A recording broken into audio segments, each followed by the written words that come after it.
Assalamualaikum warahmatullahi wabarakatuh. Salam sejahtera untuk kita semuanya. Om Swastiastu, Nama Budaya, Salam Pancasila. Terima kasih atas kesempatan yang diberikan kepada saya selaku Kepala Badan Nasional Penanggulangan Terorisme untuk dapat memberikan sharing kepada mahasiswa-mahasiswi baru yang akan melaksanakan kegiatan program pengenalan kehidupan kampus bagi mahasiswa baru atau kegiatan PPKMB secara online untuk tahun akademik 2021-2022. Pada kesempatan ini saya akan membahas mengenai tema yang diberikan, yaitu tentang pencegahan dan penanggulangan intoleransi, radikalisme, dan terorisme.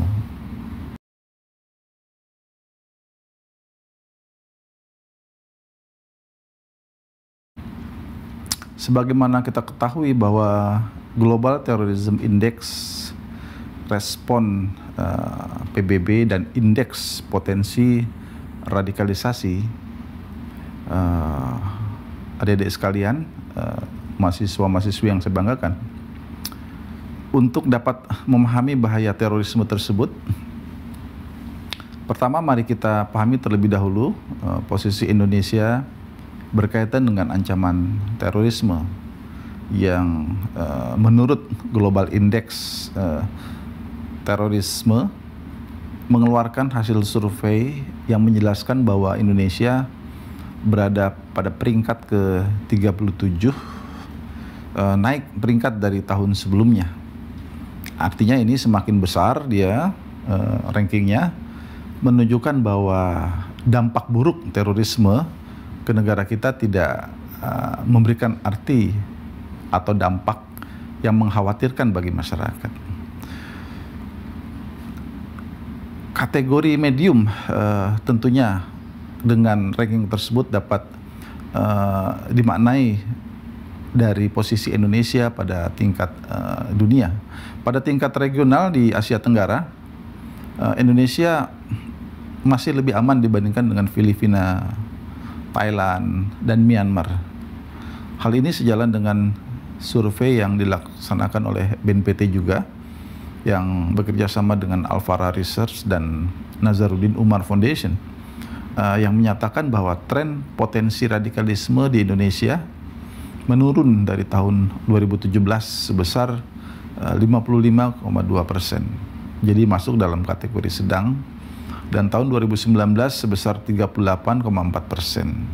Kategorinya rendah, dan menjadi 14% di tahun 2020 yang lalu. Jadi kategori sangat rendah. Dengan demikian disimpulkan bahwa saat ini tren potensi radikalisme cenderung mengalami penurunan.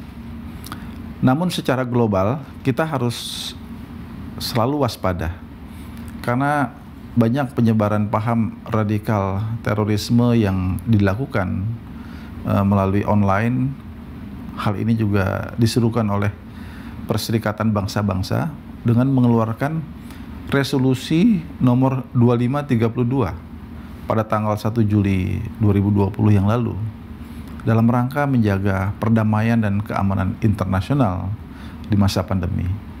Yang isi seruannya adalah meminta agar dilakukan dengan segera gencatan senjata di daerah konflik di berbagai belahan dunia. Namun permintaan gencatan senjata tersebut tidak berlaku bagi operasi terhadap jaringan teroris internasional, antara lain ISIS, Al-Qaeda, dan juga satu lagi adalah Taliban ya. Hal ini menunjukkan bahwa upaya pemberantasan terorisme internasional tetap dijalankan walaupun sedang menghadapi pandemi. Selain itu, United Nations Counterterrorism Executive Directorate telah mengeluarkan policy paper mengenai ancaman terorisme dan ekstremisme berbasis kekerasan di masa pandemi, dengan mengingatkan negara-negara anggota PBB terkait dengan ancaman risiko jangka pendek dan jangka panjang terorisme di masa pandemi. Dari policy paper tersebut, dua hal yang menjadi fokus utama penanggulangan terorisme, yaitu satu, fokus pada upaya penanggulangan terorisme terkait penyalahgunaan internet atau misuse of cyberspace oleh kelompok jaringan teroris. Dalam hal ini merupakan negatif naratif yang dikumandangkan, disebarluaskan oleh jaringan teroris. Jadi ini sebuah propaganda. Upaya negara untuk menangani kekecewaan di masyarakat yang dapat menjadi pemicu radikal terorisme dengan fokus utama pencegahan dan pendekatan lunak atau soft approach. Komposisi penduduk dan penetrasi pengguna internet di Indonesia. Adik-adik mahasiswa yang saya banggakan, pada tahun 2021 ini Indonesia telah memasuki fase bonus demografi. Kita tahu bahwa fase bonus demografi ini bisa berlangsung sampai 2045 yang ditandai dengan jumlah penduduk usia produktif di rentang usia 15 sampai 64 tahun yang lebih besar dibandingkan dengan penduduk usia non produktif. Menurut sensus BPS tahun 2020, jumlah penduduk Indonesia saat ini didominasi oleh generasi Z, lahir pada kurun waktu tahun 1997 sampai 2012,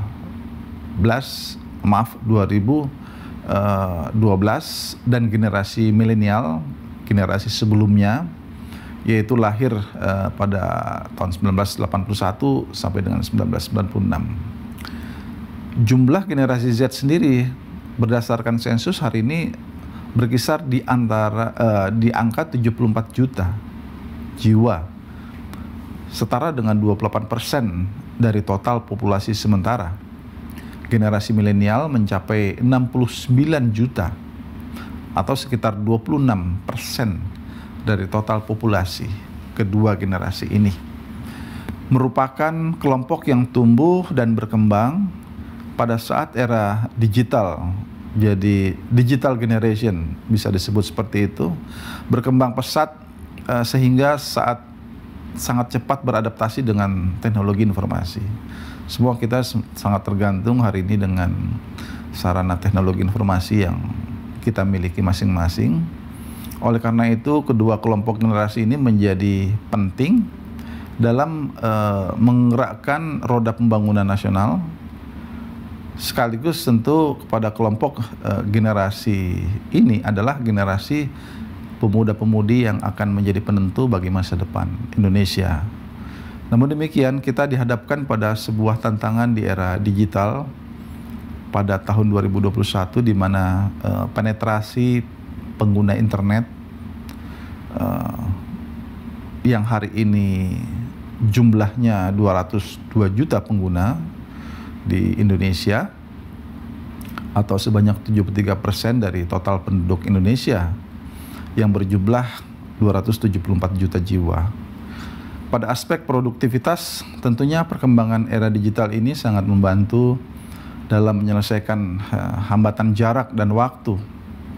Dunia menjadi global village, tetapi jika penggunaannya tidak dibekali dengan literasi yang baik, etika, pemahaman hukum yang baik, dan bijak dalam pemanfaatan informasi, tentu hal ini dapat menjadi ancaman yang dapat menimbulkan sebuah kondisi yang tidak baik, bahkan mengarah kepada konflik di antara sesama anak bangsa, sampai kepada terjadinya disintegrasi bangsa kita. Intoleransi, radikalisme, dan terorisme. Memahami terorisme dari hulu, kita perlu mewaspadai tentunya berkaitan keberadaan dari kelompok intoleran yang memupuk tumbuh kembangnya radikalisme bagi para anggotanya hingga terlibat dengan kelompok teror. Dalam hal ini kelompok intoleran membangun fase radikalisasi yang dijabarkan ke dalam beberapa fase hingga terlibat pada kegiatan kekerasan atau bahkan mengarah kepada terorisme. Jika mengacu pada hal tersebut, maka kelompok intoleran ini tidaklah secara langsung terafiliasi dengan kelompok teror, namun membentuk dan mempersiapkan individu yang membangun keterikatan dengan ideologi tertentu hingga kemudian dapat menumbuhkan fase radikalisasi dan mengglorifikasi kegiatan-kegiatan yang dapat menjadi katalisator bagi individu untuk bergabung dengan kelompok jaringan teror. Melalui piramida model radikalisasi, Diego Muro menjabarkan kelompok-kelompok intoleran ini sebagai hulu yang akhirnya bermuara pada kelompok teror di hilir. Pada piramida tersebut, simpatisan memiliki jumlah yang lebih banyak daripada kelompok teror. Kelompok pendukung pada bagian tengah merupakan kelompok yang dapat dikatakan sebagai kelompok radikal, dan kelompok ini pola pergerakan organisasi dilaksanakan melalui beberapa tahapan. Di antaranya adalah cara 5 penyampaian dan pembingkaian gagasan kepada masyarakat dalam kegiatan yang diselakan sebagai sebuah framing, mobilisasi sumber gerakan, mobilizing, dan pengambilan keputusan atau decision making. Di Indonesia sendiri, kelompok intoleran, radikal, dan teror dapat dibedakan lebih detail sebagai berikut. Kelompok intoleran, kelompok ini memiliki 3 komponen, yaitu ketidakmampuan menahan diri untuk tidak menyukai individu atau pihak lain, sikap mencampuri dan atau menentang sikap atau keyakinan orang lain, dan dengan sengaja mengganggu kelompok orang lain. Kelompok intoleran dapat dipahami sebagai kelompok yang menghimpun komponen intoleransi tersebut. Diego Durgo menyebutkan bahwa pada tataran sympathizer, mereka setuju dengan penyebab yang menjadi landasan kelompok teror. Hanya saja mereka tidak menyetujui kekerasan yang dilakukan oleh para teroris. Jadi dia intoleran, tapi kekerasan yang dilakukan oleh jaringan teror, dia tidak menyukai hal tersebut. Kelompok radikal, kelompok ini ditandai dengan adanya tindakan kekerasan yang juga mendukung tindakan teror, baik secara material, finansial, dan juga support terhadap kelompok teror. Kelompok radikal memiliki peran penting dalam mendukung aktivitas teror. Pada kelompok ini, individu sudah pada fase radikalisasi dan menunggu adanya katalis event atau fenomena katalisator yang memantik individu sehingga akhirnya memutuskan untuk berbagi atau menggabungkan diri dengan kelompok teror. Jadi proses radikalisasi itulah yang tentunya kita sama-sama harus mewaspadai, terutama adalah para generasi muda. Oleh karena itu janganlah kita dengan mudah begitu percaya pemanfaatan atau informasi di dunia maya ini dengan menerima mentah-mentah begitu saja setiap informasi, apalagi ini berkaitan dengan ideologi kekerasan, terutama ideologi yang dikumandangkan, disampaikan oleh kelompok jaringan terorisme melalui dunia maya. Karena memang dengan angka jumlah yang signifikan dari generasi milenial dan generasi Z sebagaimana yang saya uraikan tadi di atas, itu tentu menandai bahwa potensi pendukung terhadap jaringan teror ini sangat tinggi, terutama dari kalangan anak muda. Kelompok teror ditetapkan dengan mekanisme di negara kita ada satuan tugas yang disebut Satgas DTT-OT, Daftar Terduga Teroris dan Organisasi Teroris. sebagai individu dan korporasi yang secara langsung maupun tidak langsung diajukan oleh Polri. Jadi ada mekanisme terhadap individu maupun entitas yang memiliki atau telah dibuktikan atau belum dibuktikan, diketahui adalah merupakan jaringan atau terafiliasi dengan kelompok teror. Nah, oleh karena itu setiap proses penegakan hukum yang dilakukan di negara kita, di mana negara kita hari ini memiliki Undang-Undang Nomor 5 tahun 2018 tentang pemberantasan tindak pidana terorisme sebagai pembaruan dari undang-undang sebelumnya, yaitu Undang-Undang Nomor 15 tahun 2003 yang merupakan penguatan dari peraturan sebelumnya, yaitu Perpu Nomor 1 tahun 2002 pasca terjadinya bom Bali pada tahun 2002 yang lalu.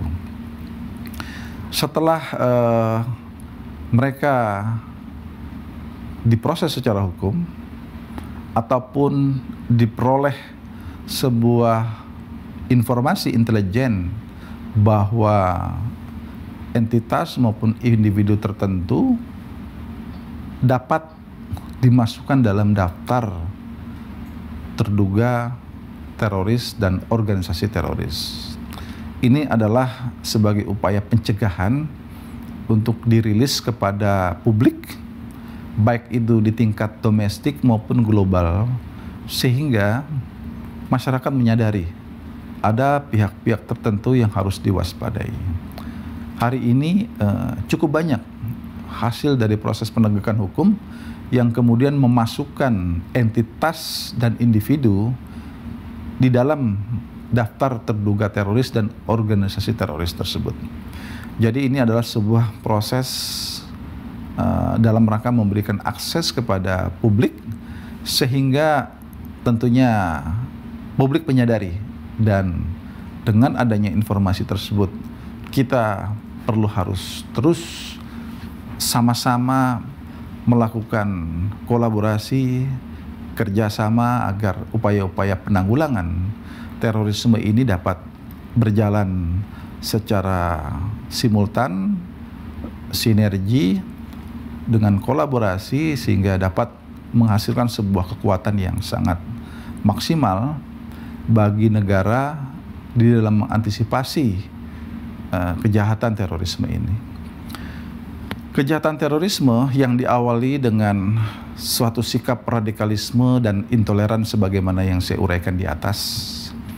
Pada umumnya hari ini kita di Indonesia khususnya diwarnai dengan propaganda dari kelompok jaringan teroris global yang terus mencoba memperoleh dukungan dari berbagai kalangan, utamanya dari generasi milenial dan generasi Z yang saya sampaikan. Karena propaganda seperti Al-Qaeda dan ISIS, di mana mereka adalah pengusung ideologi terorisme yang berindikasikan menyetujui kekerasan, anti kepada demokrasi, anti kepada konstitusi negara, bersifat menghalalkan segala cara, dan kemudian juga bisa mereka menyatakan bahwa kelompok yang tidak sejalan dengan mereka adalah sebagai yang mereka istilahkan sebagai kaum kafir, dan kemudian mereka perangi. Jadi ini adalah sebuah kondisi-kondisi karakteristik dari pengusung ideologi kekerasan, di mana yang kalau kita lihat juga memanfaatkan teks-teks dalam agama. Kita harus waspada dengan kondisi seperti ini, karena tentunya ini dapat menjadi sebuah informasi yang menyesatkan generasi muda Indonesia. Dalam hal mengantisipasi ini, Badan Nasional Penanggulangan Terorisme berupaya membangun sebuah kekuatan negara dengan tentunya mengedepankan tindakan yang bersifat soft approach dan hard approach. Yang bersifat soft approach tentunya kita harus membangun daya cegah dan daya tangkal masyarakat agar masyarakat kita memiliki kepedulian dalam melihat fenomena yang berkembang dalam masyarakat. Karena kita tahu bahwa mereka begitu masif menyebarluaskan paham-paham ideologi kekerasan ke dalam masyarakat, maka tentu masyarakat harus dapat diberikan informasi yang cukup.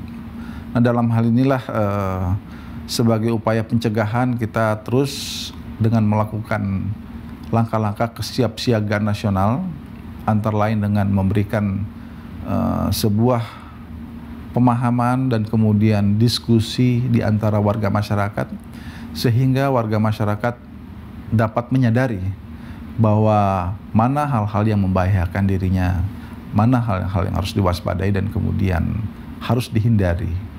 Karena kita tahu bahwa ketika masyarakat telah bergabung, anak-anak muda bergabung, maka sulit bagi mereka untuk bisa keluar dari kelompok itu. Ini adalah sebuah fakta pengalaman yang selama ini kita lihat dalam masyarakat. Yang berikutnya tentu adalah sinergi di antara seluruh kementerian lembaga. Kita harus terus berupaya bersama-sama, karena kejahatan terorisme ini bisa masuk ke segenap elemen masyarakat kita, baik itu yang mereka berada dalam aparatur pemerintahan maupun dalam masyarakat, kelompok-kelompok entitas civil society. Makanya kita harus berupaya semua kementerian lembaga dan juga civil society kita bersatu padu agar upaya-upaya pencegahan bisa berjalan maksimal. Ini sudah terus kita lakukan dalam kegiatan-kegiatan yang tentunya dapat menjadi sebuah diskursus bagi semua elemen bangsa untuk menyadari tentang bahaya terorisme itu sendiri. Dalam hal mengantisipasi bahaya terorisme ini, dua hal yang terus harus kita perkuat di dalam negara kita, dan tentunya juga ini melibatkan seluruh kalangan generasi muda. Yang pertama, kita tentu harus terus mewaspadai, karena ideologi terorisme pasti bertentangan dengan paradigma nasional kita.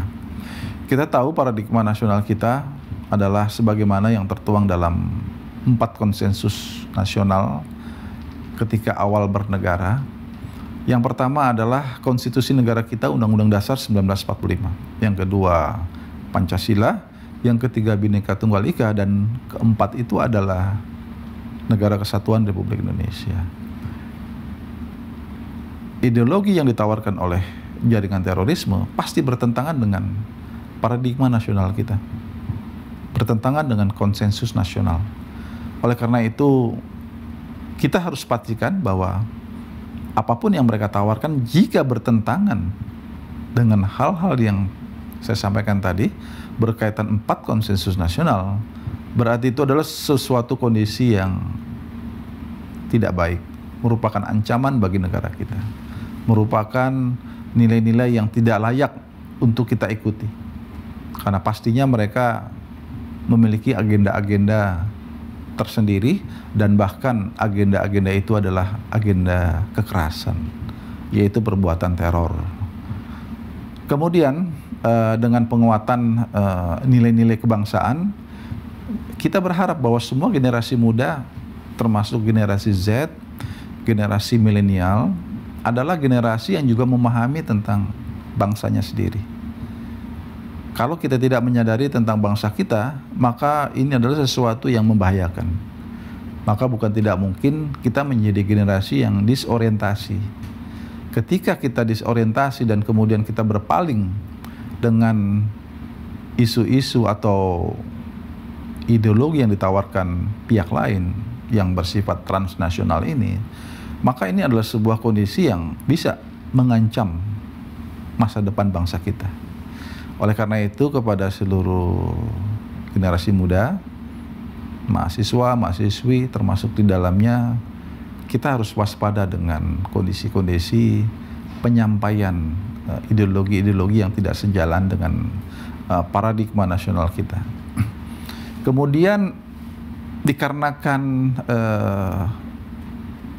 jaringan teror ini sering sekali, acap kali istilahnya, menggunakan teks agama di dalam propagandanya, maka kita harus senantiasa melakukan penguatan moderasi beragama. Nah, moderasi beragama ini tentu kita sebagai negara yang berdasarkan Pancasila, kita sangat mengedepankan sikap toleransi, sikap saling hormat menghormati di antara pemeluk agama lainnya, tidak mempertentangkan perbedaan agama di antara warga negara, bisa hidup berdampingan secara damai satu sama lainnya dan menghormati segala bentuk keyakinan dan keimanan yang dianut oleh warga negara walaupun itu berbeda. Ini adalah sesuatu yang tentunya dijamin oleh konstitusi negara kita, dan tentunya semangat bertoleransi dalam kehidupan beragama inilah merupakan sebuah kewajiban bagi generasi muda di seluruh Indonesia untuk terus melestarikan semangat sebagaimana yang telah dituangkan oleh para leluhur kita, baik itu di dalam konstitusi negara kita maupun dalam nilai-nilai luhur ideologi negara kita, Pancasila.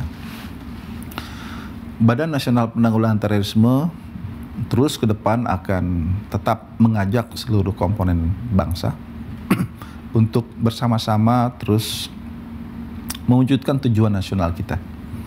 Yang pertama, tentu kita tahu bahwa tertuang di dalam mukadimah Undang-Undang Dasar Negara kita melindungi segenap tumpah darah dan bangsa Indonesia.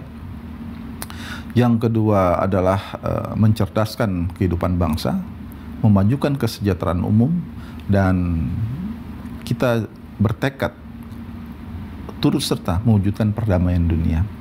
Ini adalah amanah konstitusi yang tentunya menjadi hal yang dapat kita pahami bersama dan kita implementasikan di masa kini dan yang akan datang. Itulah tentunya sebagai modal dasar kita sebagai bangsa Indonesia, yang tentunya apabila kita yakini nilai-nilai luhur tersebut akan menjadi modal besar bagi kita bangsa Indonesia untuk terus bergerak maju menjadi bangsa yang hebat, bangsa yang maju, bangsa yang tentunya memiliki karakteristik nilai budaya luhur bangsa kita, di mana kita memiliki semangat untuk hidup berdampingan secara damai, bergotong royong, tentunya untuk mewujudkan Indonesia yang harmoni. Ini adalah merupakan sebuah tanggung jawab bersama, terutama tentu kepada seluruh kalangan generasi muda. Hendaklah terus kita waspada dengan segala bentuk nilai-nilai yang tidak sejalan dengan nilai-nilai luhur bangsa kita, dan kemudian tetaplah terus bertekad untuk menjadikan bangsa Indonesia menjadi bangsa yang hebat. Mahasiswa, mahasiswi berperan sangat besar di dalam mewujudkan masa depan Indonesia yang lebih hebat. Tentunya Indonesia juga berada di tangan mahasiswa-mahasiswi semuanya di masa yang akan datang. Oleh karena itu, kami berkeyakinan bahwa dengan semangat mencintai nilai-nilai luhur bangsa kita, kemudian mengimplementasikan apa yang telah disampaikan tadi mengenai 4 konsensus nasional yang merupakan paradigma nasional kita, maka kita akan bisa menjadi bangsa yang hebat, selamat dari berbagai ancaman, bahaya yang tentunya setiap saat bisa menghampiri bangsa kita. Terima kasih, selamat belajar, sukses untuk Anda semuanya, dan jangan kecewakan orang tua Anda, jangan kecewakan tentunya seluruh kerabat sahabat Anda yang menanti Anda untuk menjadi orang yang hebat. Terima kasih. Wassalamualaikum warahmatullahi wabarakatuh. Om Santi Santi Santi Om.